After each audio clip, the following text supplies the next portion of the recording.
অবশেষে নেপাল এসে পৌঁছালাম, ইমিগ্রেশন শেষ করলাম, মোবাইল সিম নিলাম। মোবাইল সিম নিয়ে এখন আমরা গাড়ি আমাদের সামনে ওয়েট করছে, গাড়ির জন্য বেরোচ্ছি। এই হলো নেপালের জার্নি। প্রথমবার আসছি, একটু অচেনা লাগে, যদিও স্থলপথে আসছিলাম, এয়ারপোর্ট আসছি, এয়ারপোর্ট এই ফার্স্ট টাইম আসছি। দেখি কী অবস্থা, নেপালের অবস্থা দেখি, দেখায় আপনাদের।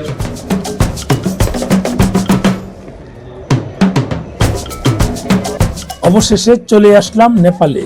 নেপাল এর আগে যদিও এসেছি, কিন্তু এটাই বিমানে করে প্রথম। আমরা আসলাম কোথায়? কোথায় আসলাম কত? ইনশাআল্লাহ নেপাল এয়ারপোর্টে এখন কাঠমান্ডু নেপাল কাঠমান্ডু ভাই এয়ারপোর্টে আছি। কাঠমান্ডু আসলাম ইনশাআল্লাহ ভালোই লাগতেছে, বুঝছেন? খারাপ না নাকি? ভাইয়ের সাথে সেকেন্ড ট্যুর, নেপাল ট্যুর। আশা করি আসবে না? এই তো আমাদের শেষ করি। আশা করি একটার পর একটা আপনি আবিষ্কার করবেন, আমাদেরকে যাবো নাকি? হ্যাঁ নিয়ে যাবেন। বাতিজা বলো।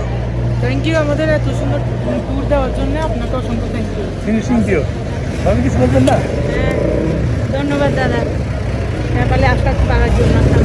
আমরা যাবো আরো। ভাই আপনি কোন?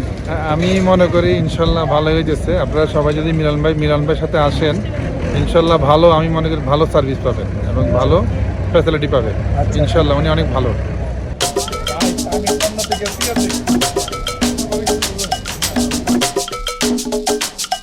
চলে আসলাম নেপাল। এই হচ্ছে নেপালের সামনে সব পার্কিং জোন। আমরা ঠান্ডা কিন্তু খুব বেশি না, আর কমন রাতে ঠান্ডা লাগবে।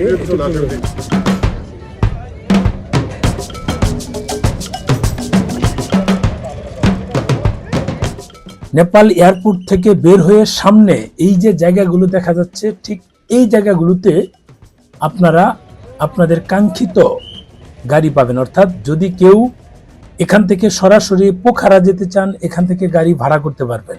যদি কেউ নেপালে হোটেলে অর্থাৎ কাঠমান্ডু সিটির হোটেলে উঠতে চান, এখান থেকে ভাড়া করে আপনারা খুব সহজেই চলে যেতে পারেন। এখানে অনেক ধরনের গাড়ি আছে, ছোট বড় মিনি বাস, সব ধরনের গাড়ি আছে।